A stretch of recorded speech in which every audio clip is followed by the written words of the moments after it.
All right, class, let's get started. So review, law of demand. It's common sense, right? The lower the price, the more that will be bought. All right, the higher the price, well then the less that will be bought. That's just common sense. That's the law of demand. And by the way, it is a law. Right? You can't wish it away, and you can't legislate it away, like some politicians try to do.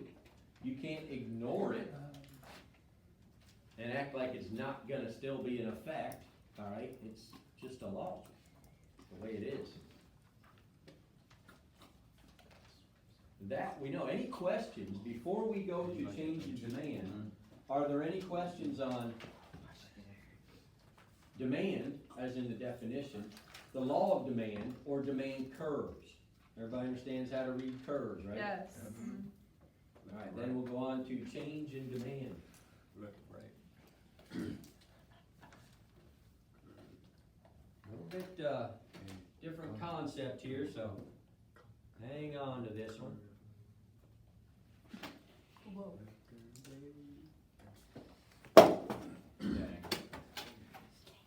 If you're taking notes, go ahead and write that down. I'll explain it. In fact, the rest of the period will explain it. A change in demand.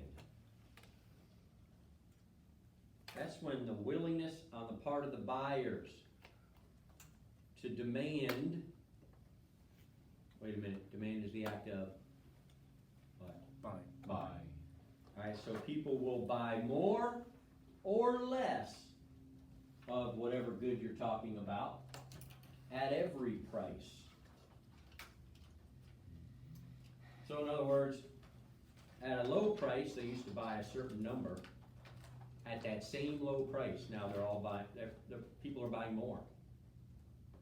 At a high price, they used to buy a certain number, less than at a low price, right? That's the law of demand. But at a high price, they used to buy a certain amount. Now, they're buying more, even at that high price. Or it could be the flip side. They're buying less at every price. In other words, what we're saying is it's not because the price of the good has changed. Listen to me. We already know if the price goes up or down, the quantity demanded goes up or down. We covered that. That's called the law of demand. All right, we already know that. That's not what we're saying. What we're saying is that every price, they'll buy more or less than they used to. All right? In other words, the entire demand curve will shift left or right.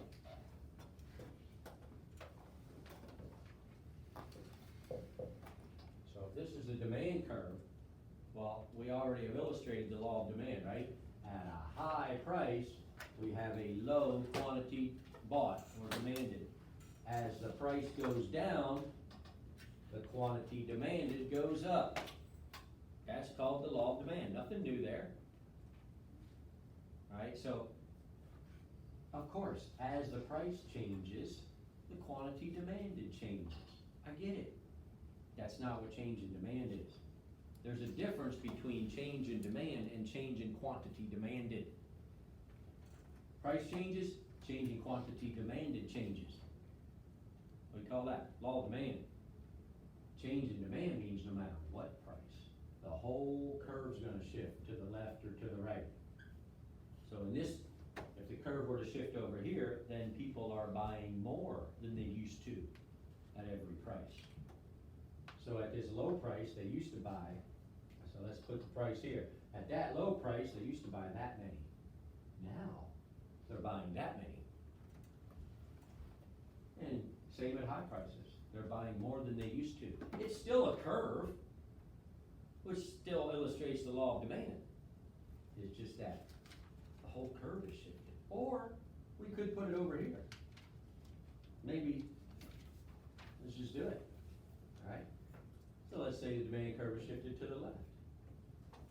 What that means is people are buying less of this particular good, whatever this is the demand curve for. They're buying less than they used to. So at this price, they used to buy this many, now they're that many. And at a higher price, it's still a curve, right? So it's still illustrating the law of demand, it's just at every price they're buying less than they used to. That's what we mean by a change in demand. Does anybody have a question? You should have a question right now.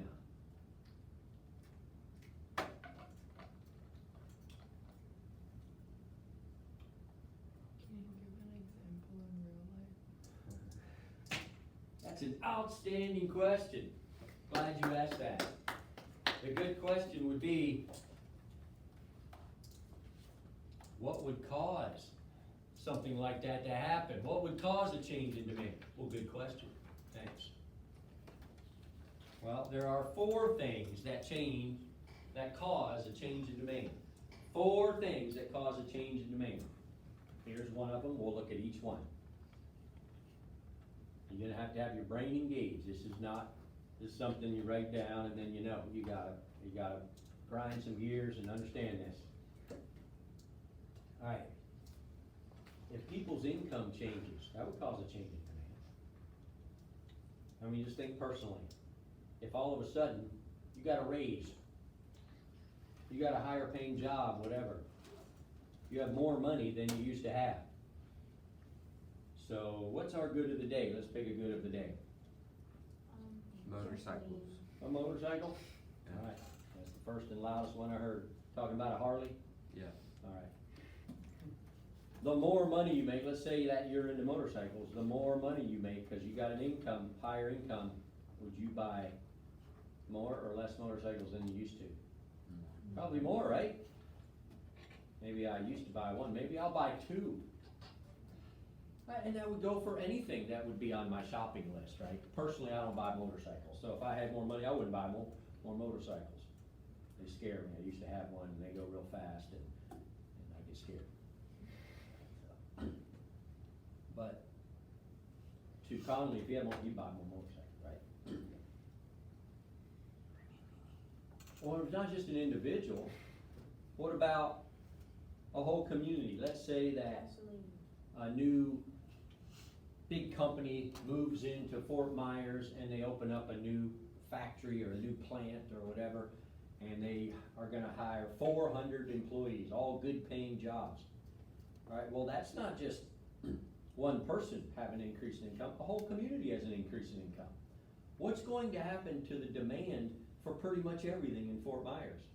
Go up. It's gonna go up, and by up we mean the curve will shift to the right, right?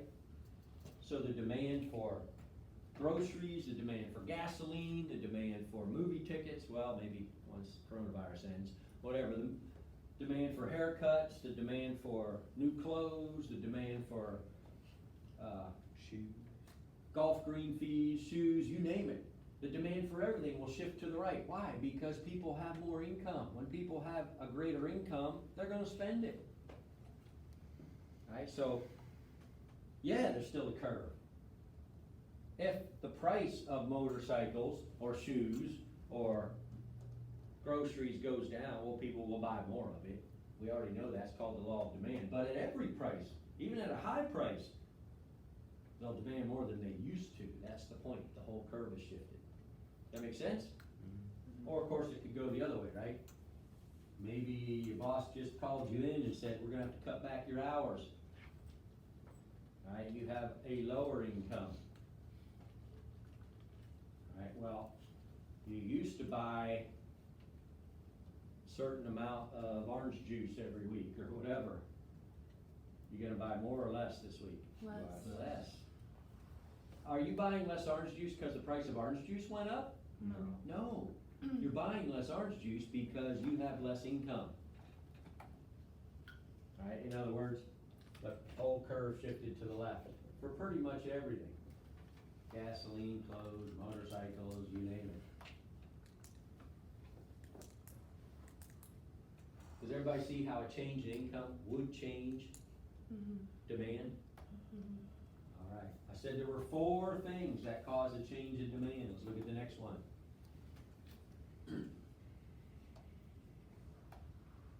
Oh, sorry. Before we get to that, next thing. gotta distinguish some new, or define some new terms. Terms we haven't used yet. Normal, good. The demand increases as your income rises. The more money you have, the more of this goods you would buy. Duh. That's just normal, right? We call that a normal good. Well, the fact that there's a normal good must mean there's something that's not a normal good, right? And we have to define that. It means there's something that's not a normal good. Well, here we go.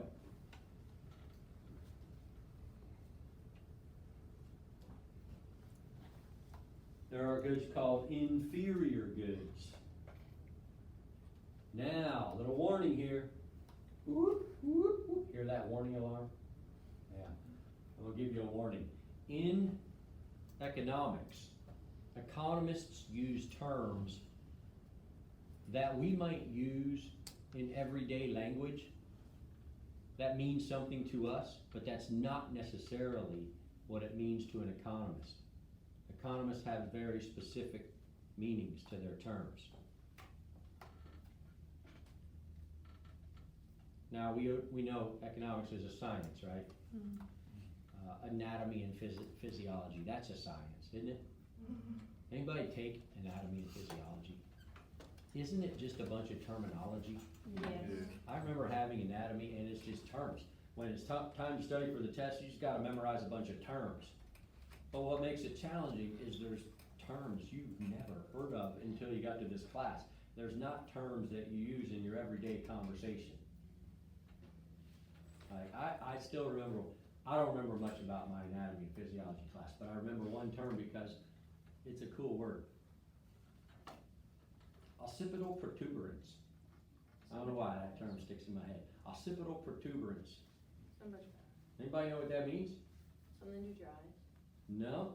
Occipital protuberance is that little bump on the back of your skull. Right there.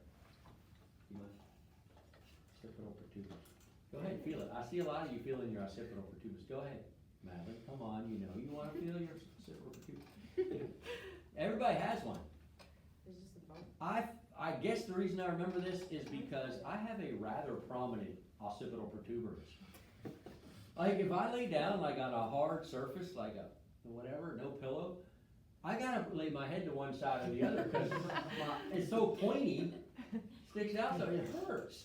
It's uncomfortable. So maybe that's why I remember it. But you know what? I don't ever use that term in conversation. Wow, my occipital protuberances bother me. Nobody says that. Alright? But when it comes to inferior good, that's a term that we use in our vocabulary, right? Inferior. To us, it means doesn't quite measure up. Not as good quality. Right? That is not what it means to an economist. That's why I sound the alarm. Economists use very common terms, but they have very specific definitions. So, don't think you know what something means just because it's a term you sometimes use. Inferior good to an economist means this and only this. It means the demand decreases as your income rises. So in other words, the more money you have, the less of an inferior good you would buy. That's not normal, right? Normally, the more money you have, the more of something you would buy. But an inferior good, the more money you have, the less of it you would buy. So let's think about that. Can you think of anything that might be an inferior good, Faith? Like a pair of shoes, if you get really crappy pair of shoes, that's like $10. Okay, Then so you're gonna say have to get them again. like buy some 'em again. Walmart shoes or something? Yeah. But if you get expensive shoes that are like $50, those will last you years. Okay. You won't have to buy them again for a while. Well, let's hold it here. Let's forget the expensive shoes. Let's just talk about the $10 shoes. Alright?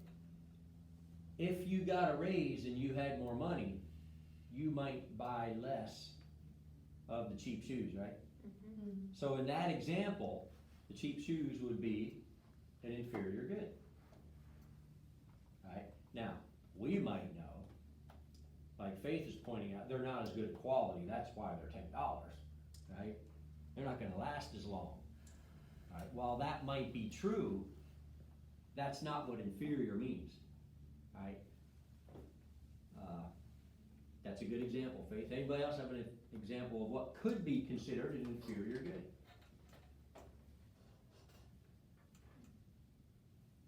Reminds me of a story. When I was a wee lad,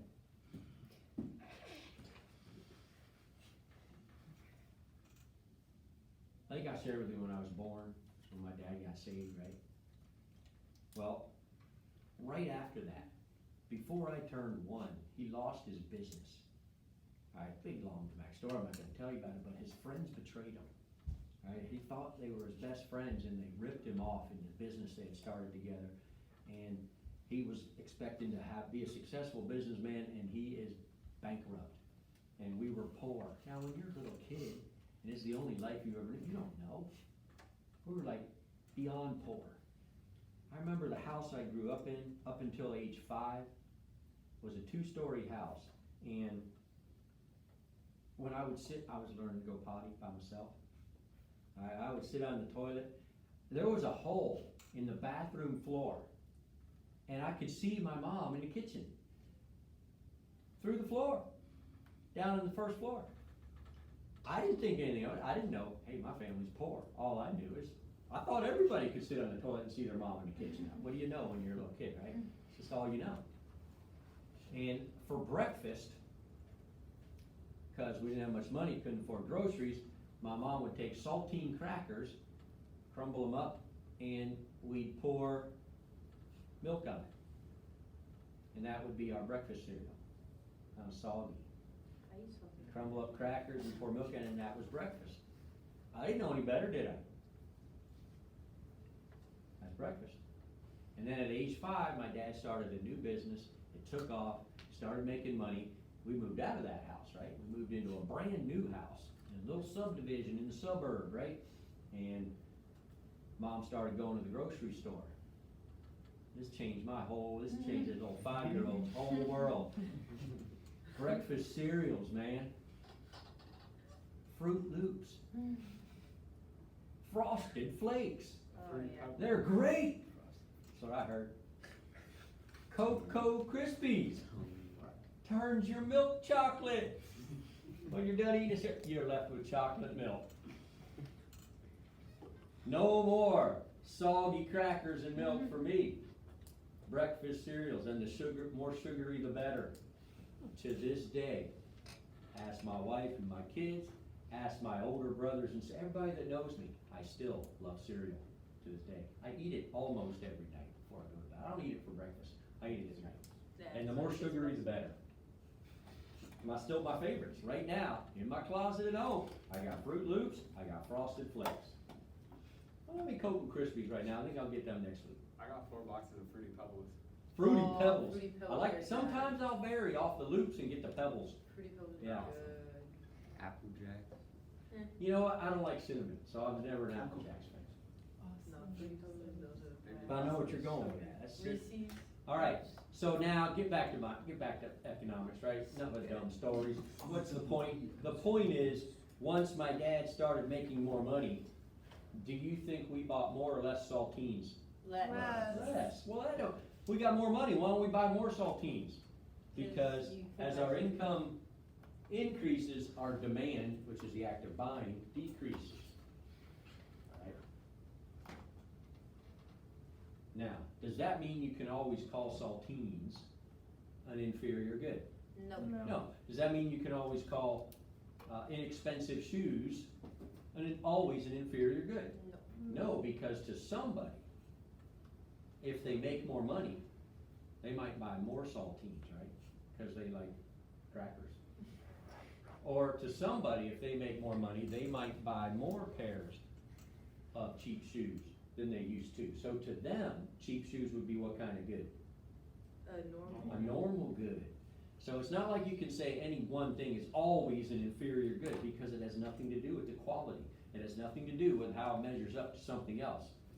It's just, to some people, some pick things they're gonna buy less of as they make more money. So then we call it inferior good.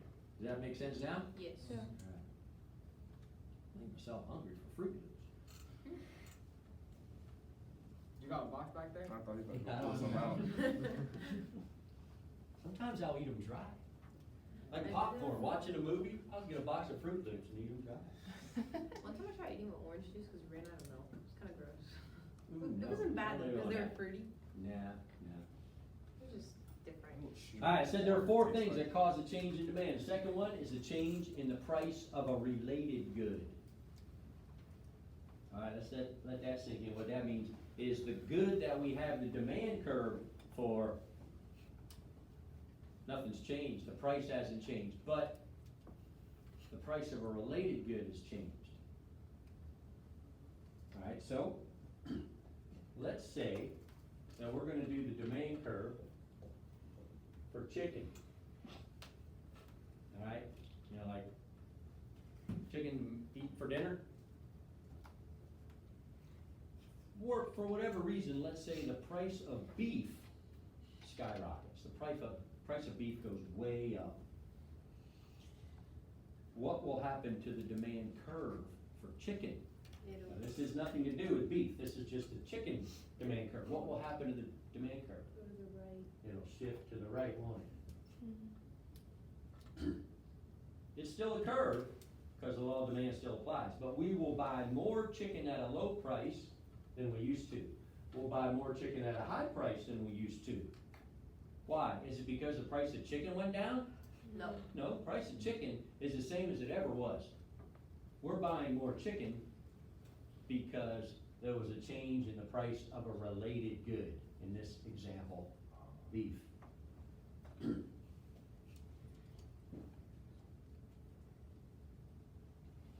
So we call that a substitute good. If the price of beef goes up, what will happen to the demand for beef? It'll go down. It'll go down. How do we know that? Because the higher the price, the lower the Yeah, that's the law of demand, isn't it? So if we're not buying beef, we still gotta have dinner, so we're gonna substitute chicken. We buy more chicken than we used to, not because the price of chicken's changed, because the price of related good changed. So in this example, we call chicken a substitute good for beef. Another example. Let's see.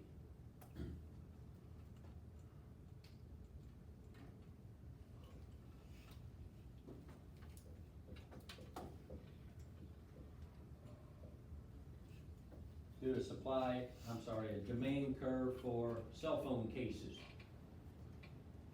Alright, not the cell phone, just the case you put it in, protect it. How many of you have a case on your cell phone? Most people do, right? Give it some kind of protection at least, because you drop it a lot or whatever. Well, let's say that the price of cell phones, not cell phone cases, that's what our demand curve is for, but the price of cell phones goes way up for some crazy reason, I don't know, whatever. Price of cell phones goes way up. So what would happen to the demand for cell phones?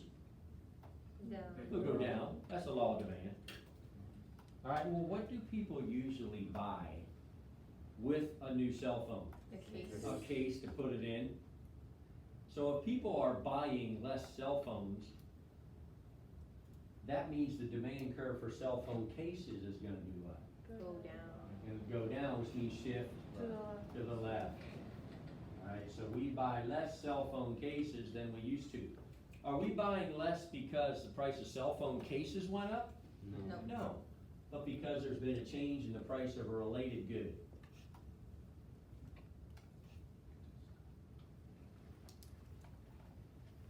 So in this example, cell phone cases would be a complementary good for cell phones. Now, people are still gonna buy cell phone cases, even if the price of cell phones goes up, right? Because, you know, you can buy them without buying a new cell phone. It's just that it's a complementary good. Most people are gonna get a new case when they get a new phone. Alright, so there were 4 things that cause a change in demand. Here's the next one. Third one.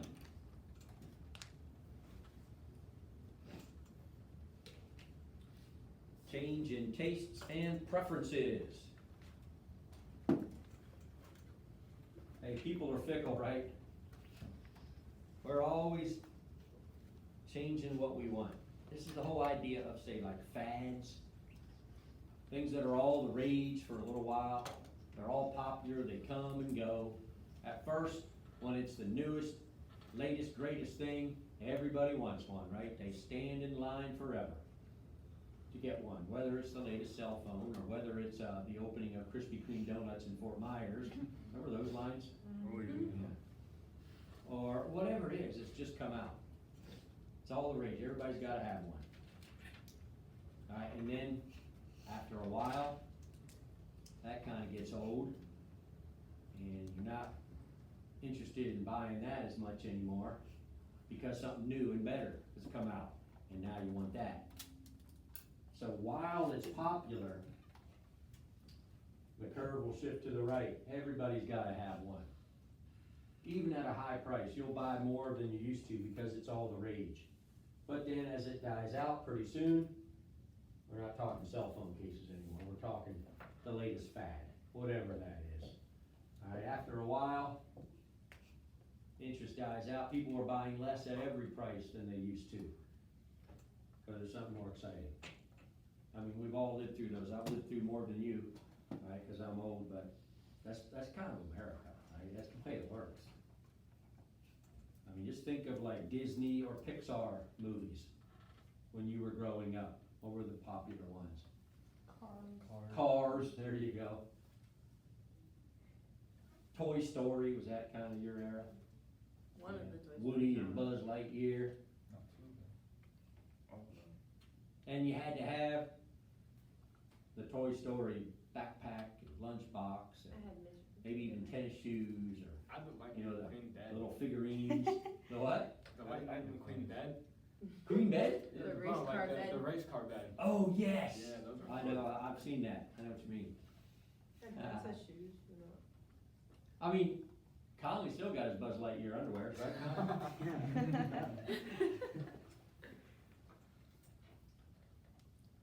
But after a while, right, there's been a new one.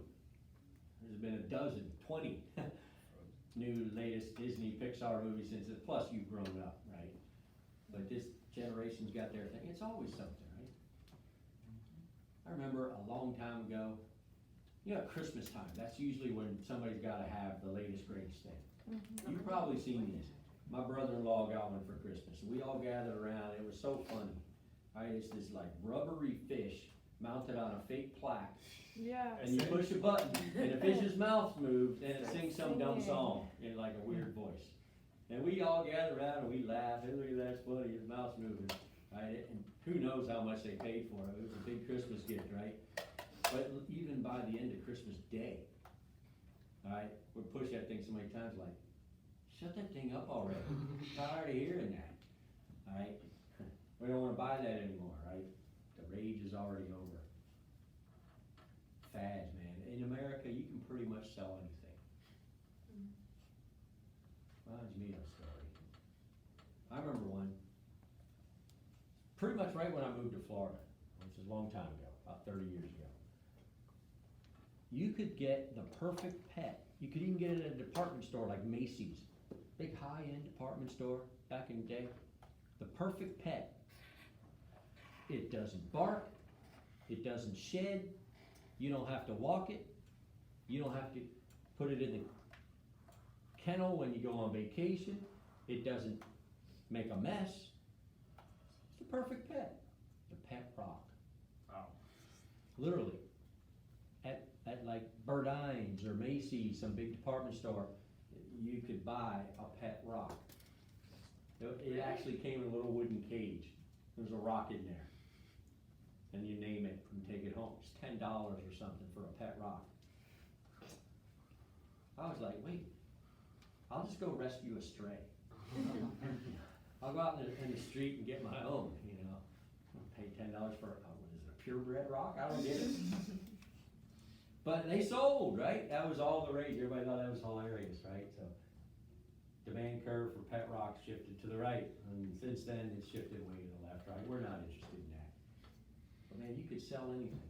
I used to teach this class and I would say, I bet I could sell an empty can with instructions. It says, just add water and stir and you have water. And I bet I could sell it in America. Well, now I wish I would have, because if you check Amazon, you can do that. You can buy an empty can that says add water and you have instant water. And somebody's buying them. I think it's a gag gift, but still. Taste and preferences, but I said there were 4 things that will change demand. We've got 3 of them, right? There's 1 thing left.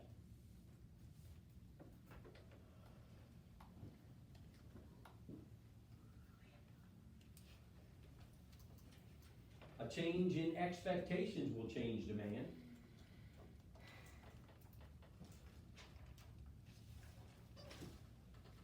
For example, let's say that we hear something on the news, there's some unrest in the Middle East or whatever, where we import oil from, or maybe there's a hurricane gonna wreck our oil refineries on the Gulf Coast. That could happen, right? There's a hurricane there now, or coming. And they predict, the experts predict that next week by this time, gas will be up to $4 a gallon. Oh. If they were to say that, what would we all do on the way home from school today? Fill up gas. We'll fill up with Yeah. gas, wouldn't we? Even if we don't need it, even if we're like almost full, we'll top it off, Dude, no. alright? I will be full. So the supply curve for gas will shift to the right. Are we buying more gas today because the price of gas changed? No. We're buying more gas because we expect the price of gas to change in the future, so we're gonna get it while it's cheap. So the whole curve will shift right at every price. In PA, we have this huge gas thing that's already pre-filled for us in our at our barn. So what's pre-filled? Gas, so we don't have to go to the gas station. Oh, yeah. What's this? Wow. A gas can? I'm coming No, to it's your like a house. huge to like fill it. gas. You never have to, you never have to stop for Not like gas. once in a while, yeah, That'd be nice, never stop for gas. but we It's just go cheaper. there. It's free, it's ours. We own The it. lightning warning I know, but like, is system it, cause has I signaled know we So spend a we lot of have money to to go buy over gas there, and but- light. Like an Please airport. send Yeah. all Free gas. Exactly. time. Yo, it's on the Please Addy. suspend all outdoor activity at this time. Thank you. Of course, this example could work the other way too, right? Like, let's say we hear something on the news that says, experts believe that next week at this time, gas will cost $1.25 a gallon. That'd be awesome. What are none of us doing on the way home? from Not school? getting gas. We're not getting gas. I mean, I could be like less than quarter tank. I could be running on fumes. I wouldn't stop for gas now. I'm gonna wait till next week. I'm gonna wait till next week, right? So right now, this week, what would happen? Demand curve for gas at every price would go down. We're not buying less gas now because the price of gas went up. We're buying less gas now because we expect the price of gas to go down in the future. Same example, just the other way. Or, could be a change in expectations, has nothing to do with expecting prices to change, but let's say, I don't know, Who's the let's do this demand curve for generators. And we go home, listen to the news tonight, our cell phones get an alert from our weather app. There's a category 5 hurricane headed straight for Fort Myers, expected to hit by Thursday afternoon. What's gonna be the long line at Home Depot, right? People buying generators because we know the power's gonna go out. And water. So what would happen to the demand curve for generators? Shift to the right. People are buying more generators at low prices, at medium prices, at higher prices. Why? Because the price of generators went down? No, because we expect the power to go out, so we're gonna buy more of them right now. Those are the 4 things cause a change in demand. Any questions? Alright, Simon's on the board. Tomorrow we're gonna talk about supply and changes in supply, the other side.